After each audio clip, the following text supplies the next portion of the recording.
Hello everyone, this is Evan Abrams, and in this video we're going to look at this Shadowbox technique inside of Adobe After Effects. The concept here is to have a kind of portal or window into a little 3D space, but without any external walls getting in the way. We can see all the way around this object. If you want to follow along exactly, the project file you see me working on here will be available in the link in the description if you want to pick that apart. And I should say this tutorial will be making use of After Effects 2023 and makes specific use of the updated track matte system. So if your interface doesn't look exactly like mine, that may be the reason. But please ask any questions you have in the comments and I'll try to help you out when I'm able. And if you enjoy this kind of thing, make sure you subscribe so you know when new things come out around here. All right, without further ado, let's push on through and get a little bit deeper into After Effects.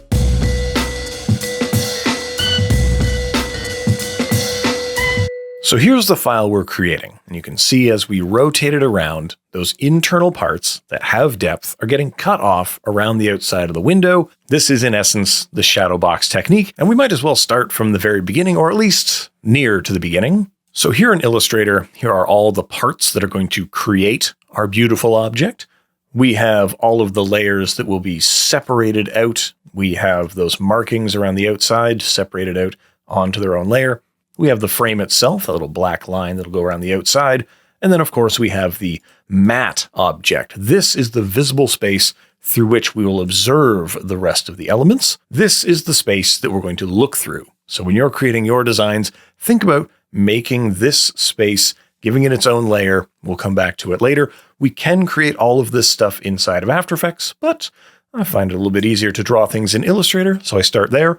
You could also start this all in Photoshop, but always remember we want to think about this card matte part as an integral part of our design. So back in After Effects, we're going to import that object. We will select, of course, the card parts, choose composition and layer size. That'll create a little space for us to get organized. And our first step within that composition is to make everything three-dimensional, and let's make everything continuously rasterized. Let's enjoy all of the quality of our vector layers by turning on the sunshine and turn on the little 3D cube.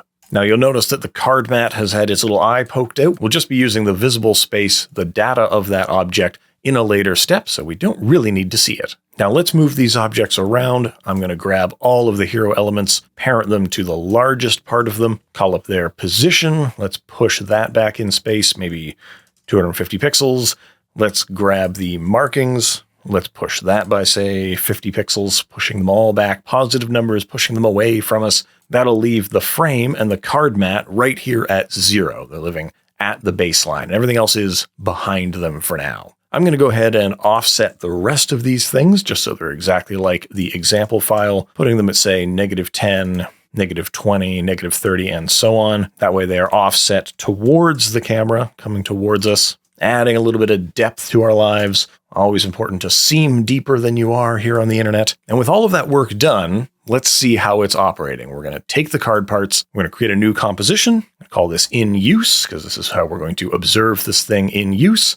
Drag the card parts out onto here, make it three-dimensional. And now we can use the rotate tool to give that a turn. And we want to be able to see all of the lovely depth, all of the extruded elements. So go ahead and hit that star button, which in this case stands for collapse transformations. And you can see all of those transformations being pushed back in 3D space. Look at that. Wonderful work. Now we want to constrain them inside that visible area, inside that window to create the Shadowbox technique. So back to the card parts, grab all of our layers, and we're going to point them here in the track matte column. We're going to point them all to use the card matte as their track matte. By default, we are using the alpha matte. You could switch this to luminance if you want to use black and white values, and you could invert it, clicking the second switch out here. That would invert the relationship. In our case, though, this has created a lovely little window through which we can observe the rest of our elements. You can see them hanging out in behind there, and they're respecting that track matte window. Let's go ahead and add a little background in here. I'm going to just add a new solid. Let's make it a white solid. Okie doke. Put that under everything. And let's go ahead and make that 3D, have it do the same little track matte game. Push that far enough into the background here. Maybe 300. There we go. So then we come back to here. You can see, yep, there is our background element hanging out. I'm going to go ahead and animate this now. I'm going to speed through this process. I'm just putting keyframes on rotation and position, just so you can see how this would operate practically. And then we'll start addressing some of the problems that come with this technique and how we can get around them. So we have the element coming on, it's turning, coming closer to the camera, tilting or preening, and then kind of snapping back down to some kind of ground plane. And we can see a lot of problems already. When this thing turns around, we probably don't want to see these elements extruding out of the back of it. We want to see just a nice flat card back. And then when we tilt to these more extreme degrees, we can see around the background. So for the background, a few solutions present themselves. Number one would be just grabbing this element and scaling it up, making it so large that no matter what angle, we're still going to be able to see it extending kind of beyond the situation. Unfortunately, there will always be angles where that is not true. So maybe this isn't the best way forward. One thing that you can do that's fairly interesting is let's just make it not three-dimensional. So there we go. It's no longer 3D. When we come back to seeing this in use, it looks like that background is pretty much locked in there. There is kind of an uncanny effect to it in that it is being two-dimensional where everything else is three-dimensional. But if we mix in some other 3D things, some other effects, maybe we can kind of hide that. For example, I'll drop a bit of a ramp on here. Let's give that some colors, something like that. And you can see that no matter where this thing is moving, yes, indeed, those 2D things, those effects that we've stuck onto this layer, those are still holding true. Let's come in here and let's add some other layers. Maybe let's go new solid. Let's make it the comp size. Let's add some fractal noise into the mix. Let's go ahead and add some directional blur onto this. Let's really blur this out in a big way, creating some light streaks out of this. And then let's go ahead and make that three-dimensional, push that kind of behind everything and maybe scale that up quite a bit. Maybe set it to add. Of course, make sure anything that you want to be locked behind that window, you are indeed using the track mat of that card mat so that it remains behind the window. You can see how this is adding a little layer of complexity in behind things. Maybe a combination of 2D and 3D type backgrounds is what you need to fill in the space back there to make this a little bit more believable. Another solution that you might attempt is placing walls behind it. So what I mean by that is, let's go ahead and sort of remove these two attempts here. Let's make a new solid, let's call this wall. We're going to make it three-dimensional, push that back a little bit. I'm going to duplicate it. That's Command or Control D to duplicate. Tip it on its side, and I'm just going to try to move that over. We're going to move that over, holding down Command to get that snap going. And I want to align, basically, I want to align the edge so that it sort of meets with the edge of our frame here. And we're going to go ahead and make that respect the track mat. Come back here and you can see you could assemble a little wall that kind of goes in behind. And if you filled in walls for the rest of the area, you would indeed be creating like a tiny little room that lives in there. So that might be a solution for you as well. These walls don't have to live right here. We could push them out further in either direction, but they can create that stop gap that you require so that you don't end up seeing kind of the bounds of your illusion. Now, whichever method you choose, we still have the problem of what is on the back of this card. How do we make this 2D from the back, but 3D from the front? Well, what I'm going to do is actually take this element and pre-compose it. And we're going to leave all the attributes in here. And let's call this cards, plural with an S. So inside cards, here we just have that one layer. We might as well call this, say, card deep. So this is going to be the version that has depth. Make sure that you put on collapse transformations and make it three-dimensional. That means that everything is going to still behave exactly the same. So far, so good. So what I want is another layer that is going to be 3D, but does not have depth. So let's go ahead and construct one of those. Maybe I'll just take these two elements here. Let's just copy those background elements. And let's see, we're going to come out here, maybe paste those.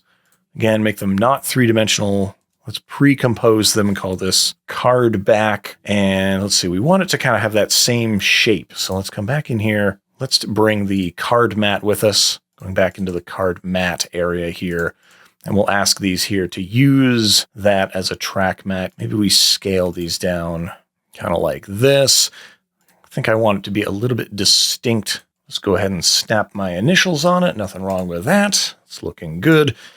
Now we've got back here, we've got the card back, and we've got the deep version of the card. I'm making this little layer 3D, but not collapsing its transformations because it's meant to just be a flat, paper-thin card back, not a rich, deep 3D diorama. So if we're able to toggle between them, so if sometimes this is the layer that's visible, and sometimes this is the layer that's visible, like that, then we're going to be in good shape.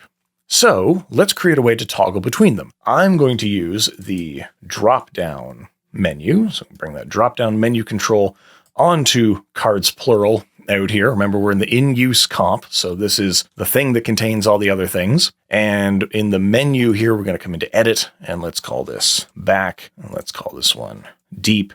We don't really need a third one, so I'll remove it. We'll hit OK. And I'm going to lock up here in the effects. I'm going to lock that so that we can return to it, or it just stays there as we come back into here. Option clicking on the stopwatch to open the expression editor. And I'm going to use a little expression to tie the opacity of this to that drop-down menu. So we're going to point to the menu.value, which would return a value of 1 or 2, whether it's selected number 1 or number 2. And we're going to make a simple if-else conditional. So we're going to say if m is exactly equal to 1, or maybe I'll just say if m is exactly equal to the index value, the index of this layer, which is 1. You can see over here a little 1. Then the result should be 100%, else make your opacity 0. Make sure I have my braces going in the right direction, and then we'll come into the opacity of this and copy and pasting the expression into the property. So now we could look at the back, or we could look at the deep version, and we can toggle between them. Let's return to in use.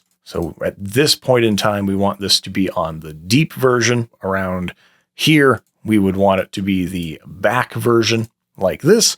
And of course, one thing you're going to notice right away, well, that is backwards, Evan. So just make sure you come in here, and we're going to go transform, flip horizontally. Problem solved. So we're going to set keyframes on that particular controller so that it is going to look correct. And then at this point, we are looking at the front. So we go like this, and we can kind of toggle through and see how that is working for us. Let's go ahead and copy and paste. So this is going to slide into frame looking correct. Does a little switch over. Now we're looking at this. Now it's going to go back. There's the switch. Copy paste.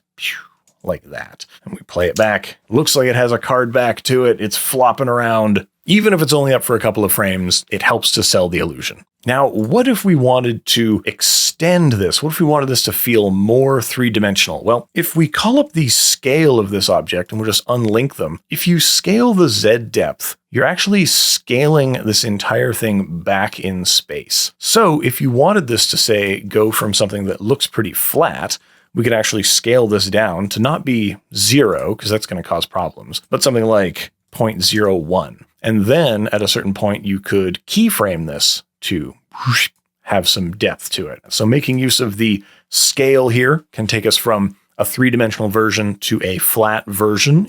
Another way you might do that is by adding another option to our drop-down menu control. So let's go to edit. Let us add another one of these. Call this one flat. So we're going to come in here. I'm going to first set this to flat. So now we're looking at nothing. I'm going to duplicate card deep and set one at the bottom. And let's call this flat. And all we have to do is uncheck the collapse transformations. Now this will not have that kind of depth when we come back into the in-use zone. You can see that this is now flat version. So we can toggle flatness, or we can scale to and from flatness. Another thing that I want to point out, one final note on this, is what if you wanted elements that protrude out of the front of the object? So what if we wanted to have, say, our hero object, instead of being sort of at the back, let's push this towards the front, right at the frame, and it's going to be pushing forward. If you come back into here to in use, you're going to see that, of course, it's going to have elements that get cut off as it flips through. All we need to do is to come into this element and make sure that these are not looking at this as a track matte. So we set that to be none. And anything that's set to none, as long as it's near the front of this object, will seem to protrude out of that element. So I'll just go like this so you can see, indeed, that does appear to be poking out of the frame. So if you want things that are inside the shadow box and outside the shadow box, the big differentiator is that track matte situation in here. All right, that's it for me. I hope this technique is helpful and useful for you and that you make something interesting with it. If you do, please share it with me. I'm at EC Abrams on all social media platforms, and I love to see what people make from what they learn around here. The project files for this particular piece are available at the links in the description, so please avail yourself of those. And if you want more tutorials like this in your life, make sure you subscribe right here on YouTube so you don't miss out. And you'll likely want to follow me on Instagram or Twitter or Behance or all those other places around the internet for announcements, live streams. I'm up to all kinds of things out there. But thank you so much for watching. And until next time, stay creative, be kind to each other, and I'll see you around the internet.